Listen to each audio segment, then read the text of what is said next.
Hey tubers, Bart coming at you. Happy Saturday. No beer for this one. I did enough day drinking today. It's getting later. I just finished a bottle of water. Got to do it all again tomorrow. Got some football going on. Got some random stuff to talk about. And just a very few bit of cards. But a lot going on. First and foremost, my Niners are in the NFC Championship tomorrow. Playing with a little bit of house money right now. Did not expect to win either one of those playoff games. We started 3-5. We were just never consistent enough for me to bank on it. It's weird because people are like, oh, you must be so happy. And I always felt like I was, I mean, I am, right? I'm happy. But I always felt like it was a more enjoyable process when, you know, I guess this is self-explanatory to a certain degree, but it was more enjoyable when I expected to win, and so I had hope going into the whole week, and I maintained the hope through the game, you know, whether the highs and lows, I just, you know, expected to win type of thing. It has been a long number of years since we've ever been that way, you know. What it was like 2002 to about 2011, we just fucking sucked. And then even after that, when we won, we weren't supposed to. And it's been like that. And it always catches up with us. And unfortunately, it caught up with us twice in the Super Bowl. And I'll be honest, I'd much rather have lost in an NFC Championship than to lose in the Super Bowl. Just because, you know, that season can be like, hey, that was a good season, let's keep it moving and talk about it. And then instead of being big black smears on the record or whatever. I'm sure most people will disagree with me on that, and they'd much rather have a chance in the big show. But those losses, they hurt in the Super Bowl. So it's kind of weird going into this weekend as well. Tomorrow's game. That's kind of why I make the video now, just in case. Like, hey, I'm at my high point right now. You know, and I'm gonna seize the opportunity to make a video while at this high spot as 49ers season goes. I like our chances against the Rams, but it is a very rare occurrence that a team beats another team 3 times in a season. And then when we've won the last, I keep hearing sources say different things, 6 or 7 games against the Rams. Like, I don't think Jimmy Garoppolo has lost a game against the Rams. Crap. They keep track of streaks like that because at some point they are way overdue to end, right? So I don't like that. The Rams did look good. I did expect them to beat the Buccaneers, even though old Brady almost pulled that crap out again, that SOB. But the Rams did pull it out. So, you know, the NFC West was slept on all year, and then all of a sudden both of them are 2 out of the 4 in the NFC Championship, and 3 were in the playoffs. That was pretty cool. So we'll see. You know, I think that the Chiefs are the powerhouse remaining for sure. They can blow the doors off of anybody, but they've obviously showed some flaws along the way too. So we'll see. I'm going to be pulling for the Bengals, but, you know, I wouldn't put money on the Bengals neither. Because the Chiefs can put 40 on you at any point. The Niners, that's where it concerns me a little bit. We have yet to, you know, put the points on the board in a way that gives us the win, especially in these playoffs. I can't believe we beat the Packers in the way we did, but I'll take it. We look like some ish. The Rams do suck covering the middle, and that's pretty much all where Jimmy Garoppolo throws the ball. He barely ever throws the ball outside. So those slants, if the Rams ain't covering them, that'll be our wheelhouse all day. So we'll see what happens. But looking forward to it. First world problem, absolutely. And shout out to my Niners for making it this far for sure. Brady said he was retiring, or the news broke today that Brady said he was retiring. Now all of a sudden I'm reading all these things and said, hey, he ain't said that yet, blah, blah, blah. Of course it said, you know, reported by Schefter or whatever. And that Schefter, it gets shadier and shadier for me by the day. I don't know what it is. You know, he's a little smug. He's a little Weasley. Just bothers me sometimes. So I hate that it, like, you know, they had to do a full media campaign to backtrack all over the place because he hadn't quite said that yet or whatever. But it looks like that's going to happen. He's the GOAT, but that don't mean I got to like him. So suck it, Tom. And hopefully he fucking retires. I just made a video for the YouTube Sports Card Hall of Fame. Shout out, check it out. Go cast your ballots out there. There's a lot of deserving dudes out there. I imagine there's a deserving female or two out there, but not many of them out there in the hobby making videos and things like that. So there's some deserving dudes out there, but pretty cool thing. And every time around the vote, a ton of extra, a bigger spurn of activity within the YouTube community happens. It brings energy, which is cool, right? So lots of videos popping up right now, and just good stuff all around. So no bad comes out of these votes and everything like that. So pretty cool. But if you can, take an opportunity to participate if you haven't already. I always cast my ballot pretty late in the open window of time, so most of you have probably already hit that up. But if you got an opportunity, go for it. I'll show a couple pickups for my last few comments here. Got this on a mid-bid win, just a mint 9, but with fees nowadays, you ain't ever subbing this card. But I wanted a rated rookie. I like to collect the rated rookies of our players, if they're decent players. Don Russ has not been stingy with the rated rookies in the last couple of years, so pretty much everybody's getting them as a rookie as far as I'm aware. I don't really like that much, so I don't get all the rated rookies of the 49ers because, some 6th-round bum is getting it, and he doesn't even make the team type of thing. But happy to get that for a nice little min bid. Did pick up this Trey Lance from Illusions called Shining Stars. I don't know, min bid. I think I want it for like $2 plus, $2-3 shipping or something like that. Picked this up, nice captain's patch with 4 stars. I was going to, so had Brady won, I did not root for him. Rest assured, I did not root for Brady in the last weekend's game. But had he won, that would have been a Buccaneers home game for the NFC Championship. I now live in Tampa. I would have gone to that game. I got we call them cousins, but my wife's cousin's husband, so my cousin-in-law, I don't know how to call that, but he's a Bucs fan or whatever. So we'd gotten tickets that were $800 a pop. Stupid money, but how often you get a chance to go to a local NFC Championship? Basically never, and that's way cheaper than flying anywhere, playing with hotels and rentals and all that other stuff, right? So we had tickets reserved if it were to happen. That would be pretty cool. But if it were to happen, I was gonna pull the trigger on a George Kittle jersey, 75th anniversary, the red joint with the black outline around the numbers.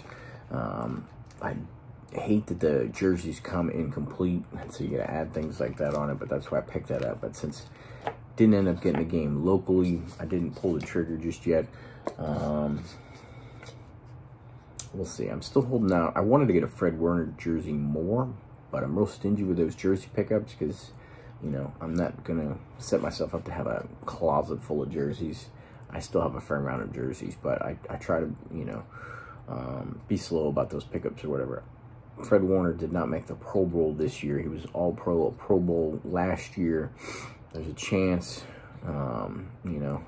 silver linings, right? So if we don't win, if somebody doesn't, some middle linebacker gets injured or doesn't want to play in a Pro Bowl, I'm not sure where Fred Warner is in that hierarchy of backups, but he could make a Pro Bowl or whatever. If he gets a second Pro Bowl, maybe I pivot and get that jersey instead of the Kittle. We'll see.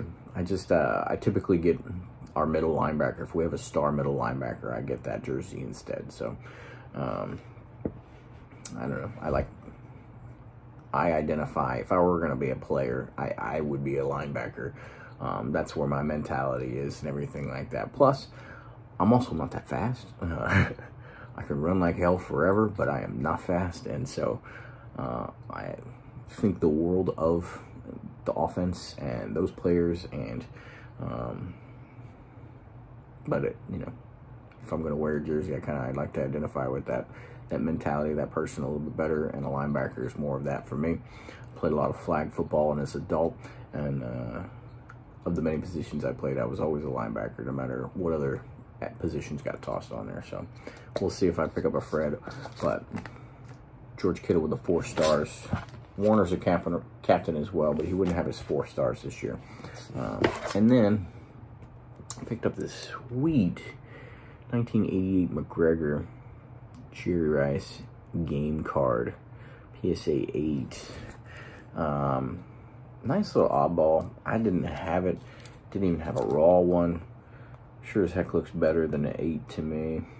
Oh, well, no, there's a little scuff on that bottom edge there. That's what it is, because the front is absolutely money in the bank. But really sweet oddball, and something I just had to have in there. But on that note, PSA. So they're having economy submission events. Not a fan. Basically, I gotta bring my thirsty ass onto social media, or their website, excuse me, and compete for an opportunity to submit at a non-$100 a card level. That's tough. Yeah, I already paid a membership, and now I gotta fight other members for an opportunity to submit at $50 a card. I literally am hoping for the loss of opportunity for other members in order to gain my opportunity. Definitely not a hobby move. Obviously a business move. Is what it is. Can't say if I wasn't in their if I was in their shoes I would do anything differently, but from where I sit, not a big fan of that. Also saw somebody put, this is just kind of a PSA, I guess. PSA on PSA. It was a Facebook group or something like that. And so people are, when they're hitting your submissions are hitting stage 4, PSA is now coming after you to get charged, as opposed to them waiting all the way to the end at stage 8. When they package it up, they've slabbed it up and all that stuff. And I suppose that makes sense, but it's a very much less predictable way of getting billed. You don't know when that bill is coming. That's why my mail day is pretty small and will be for a while. I got 2 subs that are at stage 4 right now, that I sent, a year ago. Literally, right about now, a year ago. So who knows when those will hit, but I laughed on a post, and I typed in, and I was like, man, them subs are so old, the credit card I used is expired. I had to get a new one.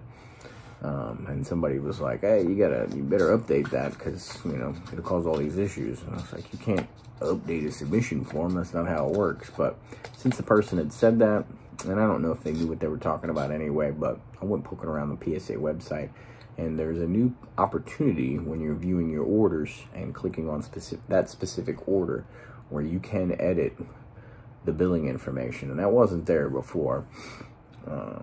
So that's good.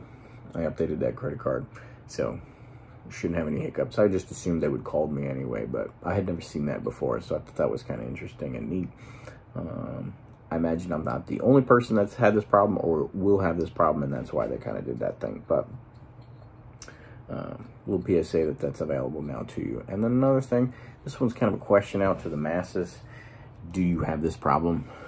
I get contacted through PSA because I allow it. I have it a little box checked or something like that. People can contact me through PSA or whatever. So I get hit up fairly regularly about people trying to buy stuff. Sometimes it's a full set that I've got out there. Sometimes it's just open-ended. Have you ever thought about selling your collection? And no matter what I've ever responded with to that contact, I've never gotten... I've once got a response back, but I've never gotten anything that made sense afterwards. I'll put it that way. Sometimes a couple times I just got ticked off at the same person, the same company or whatever hit me up. I'm like, no matter what I say, you're not going to respond back to this email. I've literally responded with that before, but I don't know if other people get these or not. Once or twice have been direct. Hey, I'm interested in this. Have you ever thought about selling? They literally, it's like a canned thing. Have you ever thought about selling it? And I say, you know, not really, but I'm always willing to listen to offers. It's pretty much my standard quote, and I never get anything back anyway. One time I actually did get an offer back, but a person asked me for a John Brody master set. Are you willing to sell this set?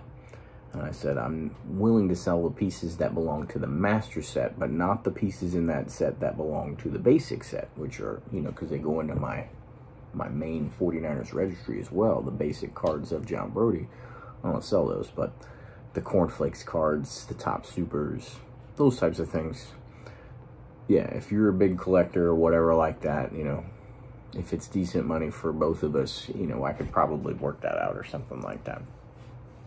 Person didn't respond with that back and forth, you know, presumably they would ask, hey, which ones are you talking about that you wouldn't sell? Which ones would you be willing to part with? They just came back with an offer. I offered $3,100. And it's like 30 some cards or something in there. You know, there's 4 or 5 cards in there that take that easily. And I responded back, you know, hey, you didn't even ask about the cards or, you know, which ones I would or wouldn't sell or whatever. But obviously it was a terrible offer anyway. But I never got anything back from that. So I don't know. I'm just curious, anybody of those folks active on the PSA registry, do you ever actually get positive, logical interaction through that or something like that? I guess maybe I just shut that off or something, because it just doesn't make any sense to me that everybody goes fishing, but even when I respond to that fishing, they don't even try to reel it in. They're already on to the next pole, casting it out. Doesn't make any sense to me, but really would love to sell some cards this millennia with PSA. With the pandemic, they've extended out membership, you know, 400 or 500 days or 600 days at this point. I don't know, because they just paused it forever. So I think I still have well over a year left on it, on a 1-year membership that started 2 years ago or something like that. But I got stacks and stacks of cards I'd love to sub. But, you know, even if it ever gets down to 20, you know, 1/5 of the cards I'm looking at set aside are going, not all of them. So a little frustrating. And now that we got to be cutthroat to each other at weird times too. The next one's at like noon Eastern time, I think during the week. Let me just run out during lunch, go sit in my car, be all thirsty on PSA so I can submit 5 cards at that level. Interesting times, but good football tomorrow. Go Niners. Go Bengals, but I don't know what's going to happen there. We'll see what happens. Shout out. Thanks for watching. Happy Saturday. Later.